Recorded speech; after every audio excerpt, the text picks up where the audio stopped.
안녕하세요. 이번 영상에서는 카페24에 대해서 알아보려고 합니다. 코스닥에 등록되어 있고요. 042000입니다. 언택트 시대를 맞이하여 떠오른 주식 중에 하나인데요. 그래도 IT의 문외한은 아니었던 저로서는 예전부터 쇼핑몰 관련 서비스라는 인식으로 알고는 있었는데 다른 분들은 어떠신지 모르겠네요. 이 쇼핑몰이라는 게 90년대부터 듣던 거라 식상한 느낌이 강한데 실제 실적과 본질은 어떤지 좀 살펴보기 위해서 이번에 선정해봤습니다. 먼저 숫자를 보게 되면 매출은 꾸준하게 상승하고 있다는 것을 확인할 수가 있는데요. 전혀 올드한 산업에 속해 있는 기업의 실적이라고 볼 수 없는 상승세로 보여집니다. 17년에 1426억의 매출이 19년에 2172억으로 약 1.5배 정도 올랐습니다. 다만 매출의 상승과는 다르게 영업이익 같은 경우에는 등락이 좀 있긴 했는데요. 여기에 더해 당기순이익을 보게 되면 영업이익이 가장 높았던 2018년에 당기순이익은 오히려 적자가 난 것을 확인할 수가 있습니다. 독특한 흐름인데 최근에 반기 실적을 보게 되면 매출은 증가하지만 각종 이익은 줄어드는 흐름도 확인할 수가 있죠. 세부적으로 좀 봐야 하지 않을까 싶은데 자세히 들어가서 하나하나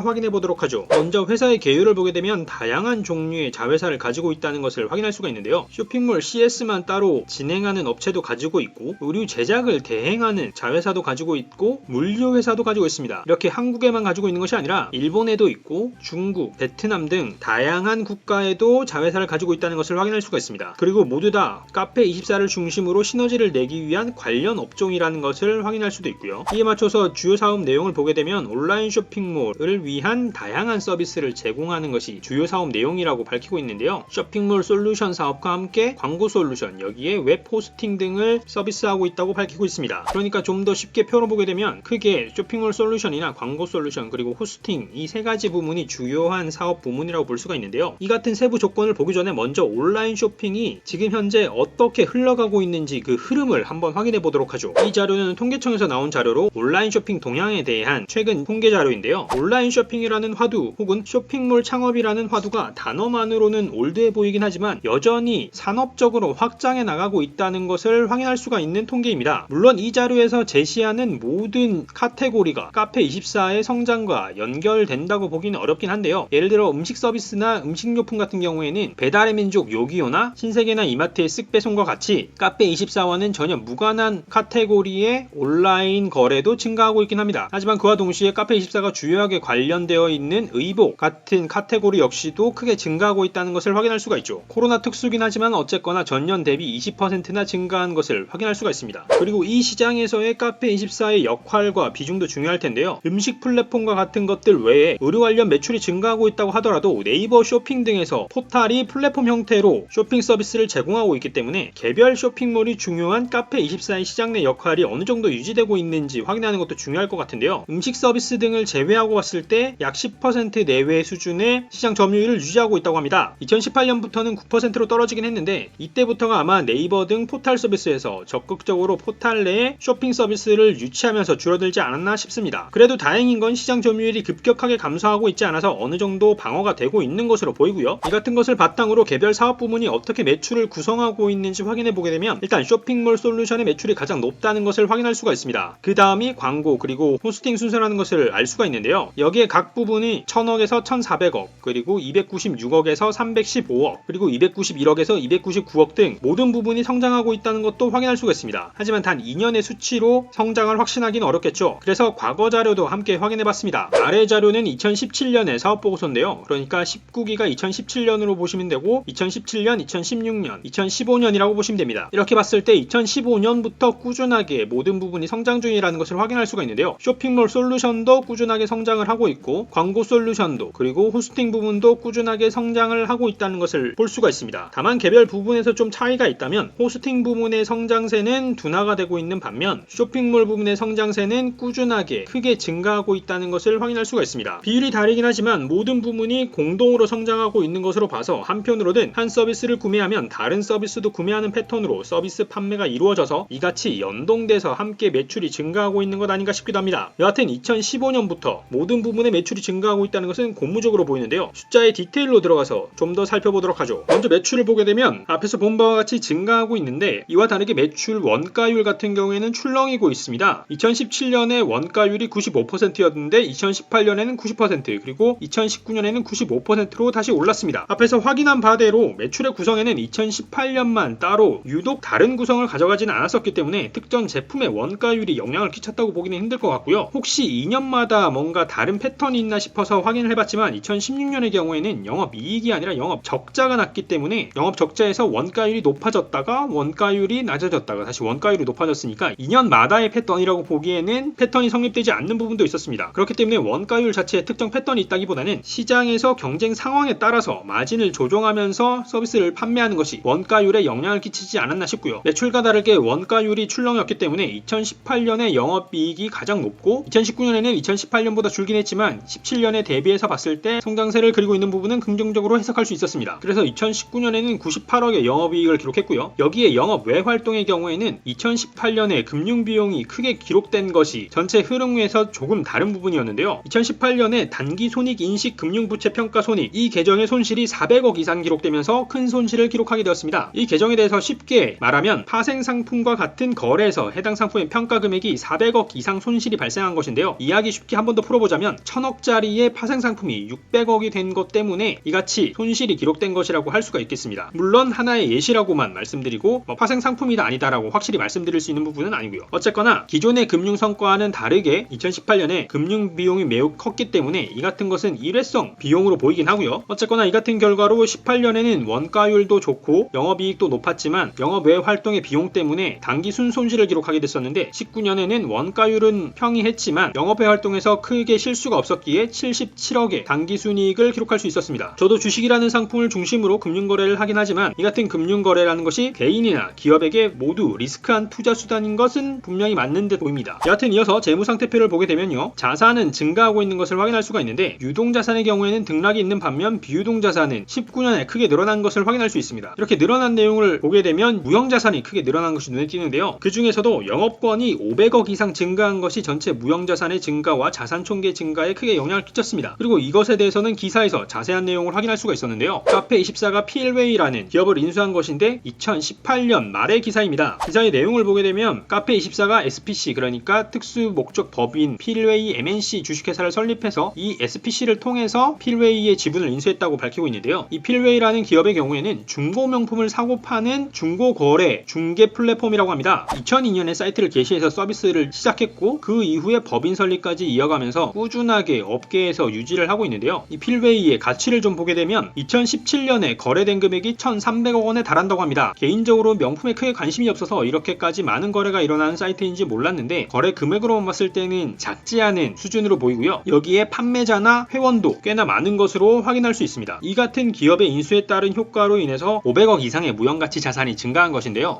그리고 기사로만 봤을 때는 2018년의 기사긴 했지만 공시를 보게 되면 양수 예정일자가 2019년이기 때문에 2019년에 실제 가치가 반영된 것으로 확인할 수가 있고요. 이같이 2019년에 인수합병이 진행되었기 때문에 자산총계 증가에 많은 영향이 필웨이의 인수에 따른 영향이라고 할 수 있겠습니다. 물론 이 같은 인수에 따라서 자산뿐만 아니라 부채도 늘긴 했는데요. 유동부채도 늘긴 했지만 비유동부채가 2019년에 크게 늘어난 것을 확인할 수가 있습니다. 유동부채의 경우에는 단기 차입금이 10배 이상 늘었는데 그 외에 기타 금융부채도 늘었고요. 비유동에서는 전환상환 우선주 같은 것들이 늘어난 것이 크게 영향을 끼쳤습니다. 그리고 이것들은 필웨이의 인수에 따른 영향으로 추정되고요. 자본에서도 인수합병에 따라서 비지배 지분이 늘어나는 등 자본 총계의 변화가 있었는데 이로 인해서 부채와 자본의 비율로 보게 되는 부채 비율 같은 경우에는 기존의 매우 안정적인 수준에서 조금은 늘어나긴 했지만 여전히 안정적인 수준을 유지하고 있는 것을 확인할 수 있었습니다. 그렇다면 최근 보고서도 이 같은 것들이 어떻게 반영되고 있는지 확인해 보도록 하죠. 일단 반기 보고서에서 매출의 구성을 확인해 보게 되면 전자상거래 솔루션 그러니까 사업보고서 기준으로 보자면 쇼핑몰 관련 솔루션의 매출 비중이 2020년에 크게 더 높아진 것을 확인할 수가 있고요. 그 외에는 대동소이한 수준이었지만 광고 솔루션이 소폭 감소한 것이 눈에 띄었습니다. 사업보고서에 이어서 재무상태표를 보게 되면 자산의 경우에는 총계가 대동소이한데